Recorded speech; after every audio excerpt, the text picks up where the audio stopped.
हमने आपके लिए 5 अच्छी बातें लिखी हैं जो शायद आपको जीवन में काम आएंगी।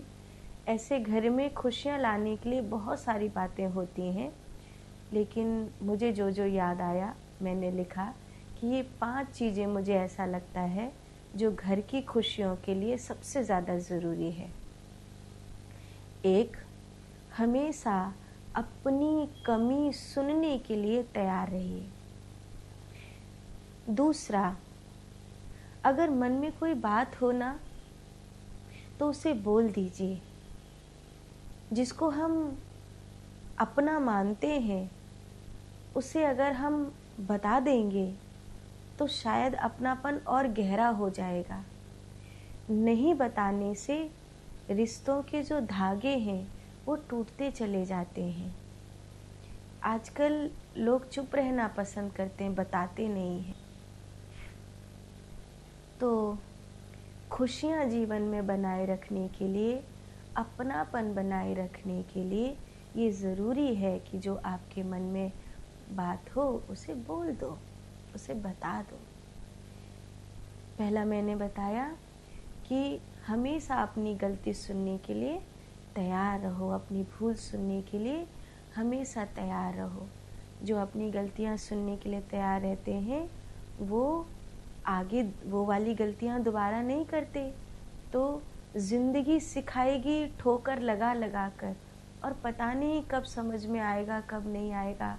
और अगर हमारे पास हमारे अपने ऐसे हैं जो हमें हमारी भूलें बता देते हैं, जो हमें हमारी गलतियाँ बता देते हैं, तो ये तो खुशियाँ जीवन में लाने का सबसे बेहतरीन अवसर है।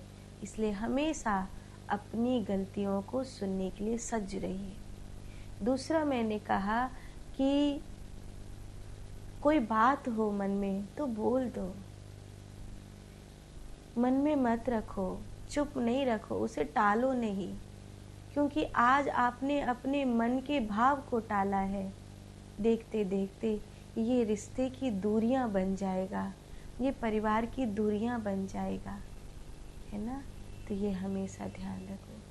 तीसरा, अगर आपको बहुत क्रोध आ रहा है ना, तो बहुत क्रोध में भी अपने क्रोध के बावजूद अपने व्यवहार को मत बिगड़ने दो, क्योंकि क्रोध तो अभी है, फिर ये नहीं होगा, ये चला जा चुका होगा। लेकिन जो उस क्रोध के आवेश में व्यवहार हुआ था, जो उस क्रोध के आवेश में आचरण हुए थे, वो हमेशा रह जाएंगे। इसलिए क्रोध जब हो तभी अपने व्यवहार को उस क्रोध के अनुसार नहीं, क्रोध जब चला जाएगा तभी भी मैं तो और वैसा की वैसा ही रहूँगा। इसलिए अपने व्यवहार पर नियंत्रण आपको होना चाहिए। ये आपके घर में, आपके परिवार में, आपके जीवन में, आपके समाज में खुशियों का कारण बनेगा। और चौथी बात, कभी भी जाओ अपनों के लिए कुछ उपहार लेते हुए जाओ, खाली हाथ मत जाओ। कुछ नहीं है तो आज बाजार में ये फल बिक रहा था, अरे ठंड का मौसम आ गया है, गरम गरम मूंगफली बिक रही थी, मैं लेता हुआ आया हूँ, मैं ये ले आया हूँ। अपने घर हमेशा कुछ न कुछ लेते हुए जाओ, खाली हाथ मत जाओ। और पांचवी और अंतिम बात,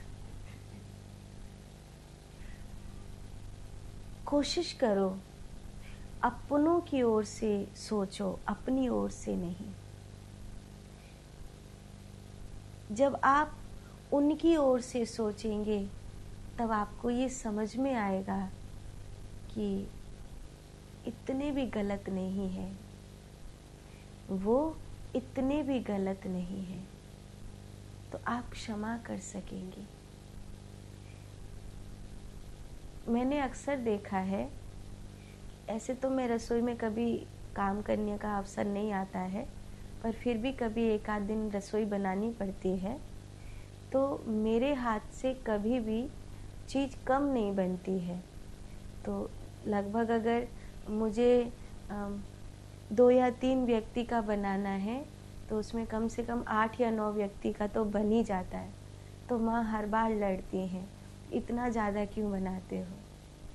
अच्छा, एक बात और देखी है कि मेरे हाथ से कभी कम नहीं बनता, वो तो ठीक है, लेकिन कभी बिगड़ के नहीं जाता है।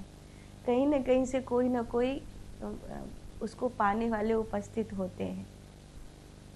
कई लोग ऐसे होंगे कि अगर 2 व्यक्ति का भी भोजन बनाना हो तो वो एक ही का बना के चलेंगे। उसमें भी गिन लेंगे, इतनी रोटी वो खाएँगे, इतनी रोटी वो खाएगा, इतनी रोटी वो खाएँगी और बस इतना ही बनाना है। अगर घर में खुशियाँ लानी है, तो ये हमेशा याद रखो कि कभी भी अन्नपूर्णा के हाथ से भोजन कम नहीं पड़ना चाहिए। अगर आप रसोई में हैं और भोजन कम पड़ता है, अच्छा नहीं है ये। अन्नपूर्णा की खासियत ये है कि उसका भोजन बिगड़ के भी नहीं जाता है और उसका भोजन कम भी नहीं पड़ता है। तो घर में खुशियाँ लानी है तो कभी गिनकर मत बनाओ। गिनकर नहीं कि 2 रोटी वो खाएँ, 3 रोटी वह खाएँ, तुम्हें पता है। अगर मान लो उन्होंने 2 से ढाई माँग ली या आज उनका मन ज़्यादा का कर गया, तो फिर? तो ये चीज़ हमेशा ध्यान रखो कि कभी भी खुशियाँ अगर घर में लानी है, तो चीज़ों में नुक्ताचीनी नहीं होनी चाहिए। जहाँ नुक्ताचीनी होती है ना, वहाँ पर से अन्नपूर्णा चली जाती, खुशियाँ चली जाती। तो ये 5 बातें थी जो आज हमने आपके लिए लिखी थी, जो हमें याद आया। तो आपके कुछ प्रश्न हैं मेरे